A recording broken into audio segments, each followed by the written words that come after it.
clears, we're looking at hero DPS, but how's the roundup for the draft itself? I mean, at this point, you clearly look at the objective, right? RSG definitely has more objective taking capabilities, but when it comes to pickoffs, Echo can actually pull off some punches here.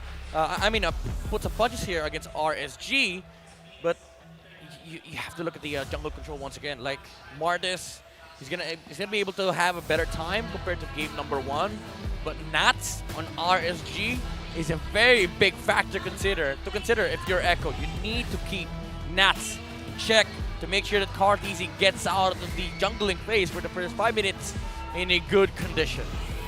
All right, let's load up into the game, ladies and gents. It's RSG versus Echo. The possibility of a sweep coming in from RSG is looming. How will Echo deal with this? Let's find out as we load up into game number 2. It's match point for C or for RSG. Now we look, how will they bounce back? How will they make this work again? Action is trying to build. Oh, Sanford with a few throwing some punches onto Nats and Aqua. You hear how the drums are completely energizing the whole studio right now. As usual, Swamperino is happening. Yeah, I don't even hear myself. Like the sounds from the drums from Echo is just overwhelming the venue right now. But talk about overwhelming RSG again. In the jungle of Karteezy. Yes, still the same pressure. Erad looking for a way to penetrate the back line. Karteezy still on level 3. Look at the exchange. Aqua looking for a way to spam. That's a one snipe away. And he goes down. Sanford secures first blood. Erad on the middle, right on to 3. Karteezy will be able to take him down. Yes, he will. Karteezy with a kill. And Nats with a trade. JP falls down. Nats as well. An early exchange and trade onto this game. That's as good as you can get here for Echo, and it would seem that Daddy JP swap into Kaja really works well, especially in the early game. Yeah, this time around, Echo, they definitely were ready to fight into RSG, even though the composition of the Raiders hurts. You being 4 as early as that, putting more damage in before RSG is actually ready to fight, benefited Echo, and actually Karteezy managed to secure 1 kill and 2 assists. So even though Erad was able to get 1 green away from the Martis, they're going to be in the same XP range in front of the Eternal. Both of them are level 4. At the very least, we know that for Echo, you can't do the same trick twice. Well, can they do the trick here on the first objective? 3 players grouping up onto this first objective. Not just on level 4. Oh, how can he still even hold this? good. Look at the pokes. That's the knockup. That's the damage. Look at the exchange from Sanford and Nats. That's the turtle reset. Okay, still going slow. They're going. Aqua has the ultimate of the Kaja. Now completely looking for a great distance. Aqua gets the Divine Judgment on JP. Now he's terrified, slowing him down to go back to the team. Now Karteezy 1v1 with Nats. Here comes the reinforcement. Erad with the hard guard. Karteezy falls down. Erad takes the kill. And now Echo is completely on a disengage. Erad onto the orange of Karteezy. JP's falling low though. Erad complete just right jump right in the face of JP. Ooh. Now he goes back to the turret for defense. Now RSG here. Still looking for a way to take this orange away from Karteezy. Give that minion a raise. Yeah, he blocked the shield.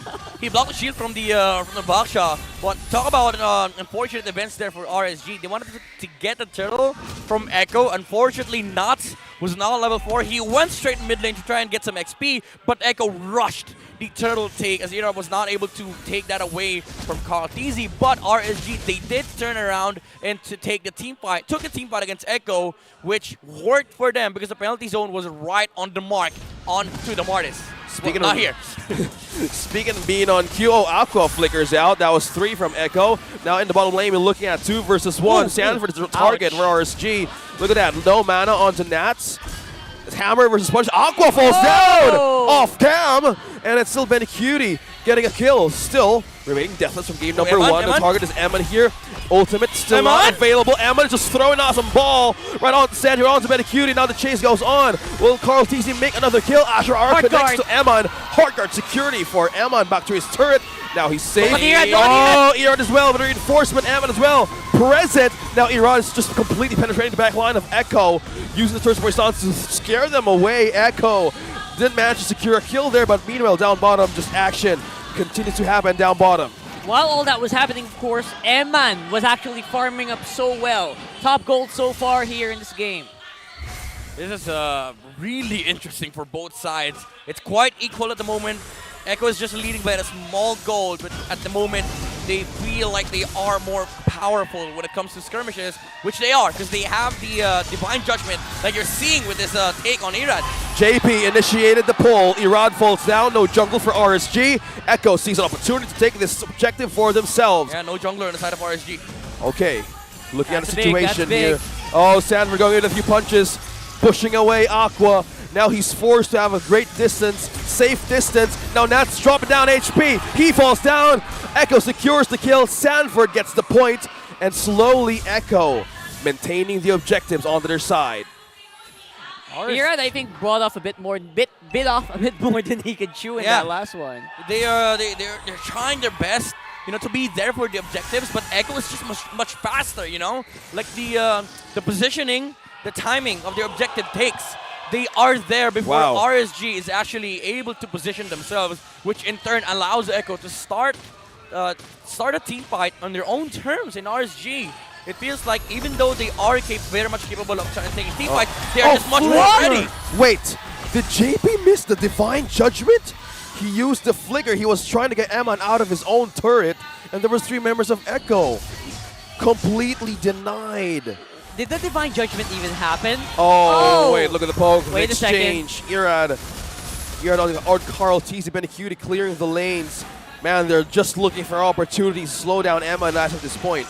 Okay, I have to review that clip again. Yes, I have to. Because I think what happened was Light was the one who was who was pulled when he jumped in with the hard guard. So effectively there were 2 targets, and it kind of like it looked like he was pulling off the Bruno, but Light was the one who got pulled. But he was already inside. We the need Bruno. a frame-by-frame analysis. We need a frame-by-frame review on that clip. Yeah, Mid will do it later. I know he's more happy to see it back again on rewind. Meanwhile, on this gold lead, Echo, it's just 6 minutes. I think this is a great start for Echo comparing to game number 1. And then just completely doing their own objectives, looking for a way. Oh, meanwhile, penalty zone onto Nats. Asher R would not correct onto him. Sanford not letting him go. Still safe. Aqua is looking for a way to chase them down. Stunned. Carl Teasy trying to hold a war way of the ground to go up against Irad. But yeah, he maintains the distance. He is safe. All right, we got some ultimates being used up already here for Echo. Not sure if they're going to be ready for this. Sanford. Pick, but Sanford is in trouble. Up against 3, can he escape no, this? no. No, he's buying time! Buying time for Echo! And completely going away for this. Who will get the first pull? And Carl Teasy secures the objective. That's 3 turtles. What a way to buy time, Sanford! Talk about objective control on both sides. The delay on RSG. That's all. Penalty zone onto JP. He might go down, but he's still the hit onto Nats. Gets him a secure kill. Carl Teasy using a way to force something out of Irad. They're just finding avenues to push them around. Pressure. Nats on low mana though. Target is on the bottom lane. They're still looking for a way to defend and hold this lane. Sanford on full stacks. Still, Echo maintaining safe distance. Carl TC is looking for a decimate chain right now, but Nats is very happy to oblige alongside Irad. Wow. The force. Oh, Benacuti might go down. He's still safe. Light secures the kill. Now the action continues. Oh my goodness, exchange. They take another grateful trade. That was completely Eman. Fall down. Sanford with the right amount of target. My goodness. Just the sheer target selection on both sides. Sanford on the back line taking out Eman. Even though they were able to take out the Beatrix, the answer was there from Echo. And as it stands right now, both teams are in equal footing. There's already a blade armor on the Baxia, so it's much harder for Echo to take out the Baxia. But Sanford is on Eman duty, so the damage output isn't really that bigger compared to Echo because they also don't have the gold laner. In few punches, Eman drop HP onto half. Wow, Eman can't sustain this much damage from the Paquito, and at the same time, Aqua having such a hard time against Sanji. The Navaria is too much to handle, man. The OG. Yeah, I mean, this is why I kind of frowned upon the Angel pick earlier, because you don't have that much, much like fighting choices or options against Echo. It's just Irad or Nats initiating, Aqua with some form of pokes and stolen ultimates like with the Divine Judgment.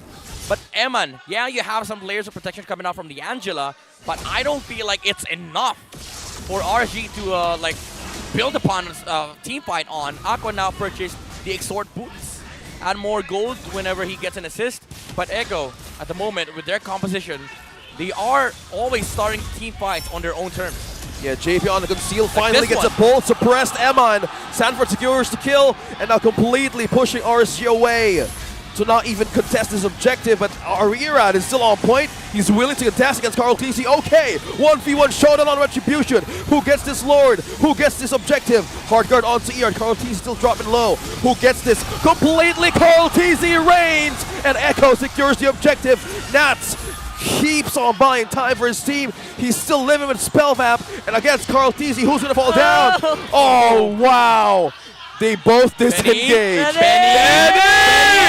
Oh, He missed. safe. He missed. Nats back to base. It was a warning shot from the Storm. Echo, they did win out the objective take from RSG as Carl TZ was able to secure the Lord for Echo. The RSG, they are still fighting back. Remember, they didn't have Bruno at that moment, and it took Echo like a lot for them to actually win that team fight. So it's a different story when a Bruno is alive, but Echo, they are making the right calls. Again, they are starting the team fights in their own terms. JP was able to land the Divine Judgment before Light was able to react to save the Bruno. Yeah, that is the surprise factors of the composition. Benny taking down the turret and completely getting RSG out of a surprise. This is the exact reason No why purifies, man. you ban out the Bakito, just so that your marksman can breathe. You can see, you can feel the pressure that Eman is experiencing right now. And there's a lot of things to consider here for Eman. It's not just about the Paquito, it's also about the Kaja. It's hard for him to position here to deal damage. So again, even though as I say that RSG, they pack punch in their lineup, like they have so much damage dealers on their side, positioning is hard to attain. It's hard to get because they don't have a lot of ways of starting team fights. It's just Nats, and it's also just Irad on both the Terizla and the Baksha. You also have to deal with the vision being taken by Sanji with the Astral Recalls and the Astral Echo. Wow. No pun intended on the Echo thing. Yeah, it's still the same word, but still the same thing. Echo is on the lead, completely a different shift from what they went through from game number 1, and they're completely making the map blue as it's just 12 minutes onto the game. Location has been revealed, snipe shots connected onto Irad, and Sanford, the coverage of the back line, is pushing RSG to a state. How will they even defend their marksman here? Light is answering so many problems right now. Look at Paquito on top side. Sanford making them just work for their meal. This is super annoying to RSG. Like Sanford, the only answer that they have with the Paquito is by sheer team fighting in Sanford. But they have to commit a lot. Like the positioning of Hammond has to be sacrificed. They need to jump on Sanford, probably the penalty zone, just to make sure that they land a form of catch onto the Paquito so he does not get away. But the problem is he has sprint. He will be able to run away, which is why Sanford has been able to do a lot of things in team fights. But the thing is, if they don't deal with the Paquito, Emma's just going to have a hard time. Yes. Yeah, I mean, basically, RSG, they have to team fight with one eye on a different side of the map. That is difficult. And that will enable Echo to keep taking objectives like the Lord like this with absolute ease. It feels so easy for them. We've seen this rotation. Look at Sanford on top of the lane. Just completely distracting RSG. They know Light is there. There's no initiate. Light can just come from in different angles. But this time around, RSG's looking for a way to secure this objective. Conceal. Alert. Who gets the conceal? Who Sanford, gets away? Sanford. Nobody's seen Sanford from the back. From behind! There he goes. Target onto Emon. Initiating the hard guard onto Light. Now to show that the punches connects. Forced out of death out of RSG. Emon falls down. Sanford does take it as well. Akan would exchange Carl TC with a double. Echo's completely mad. Light on this as well. Being trapped in the middle. Light, the snipe will not connect. But Echo's right onto you. JP secures the kill. And Echo on the lead. And getting that objective away from RSG. A wipeout. And the ball, question mark? Nice try. That bought 5 seconds. Endable? life, but it does feel like it is going to be defendable for the meantime. Irad coming out in 3 seconds. Wait, are you sure, Rockhard? Are you sure? Let's Standing. see though. Are you sure? Is RSG waiting? No, Echo is not waiting. It's done. Edible! It's done. And just like that, the winning moment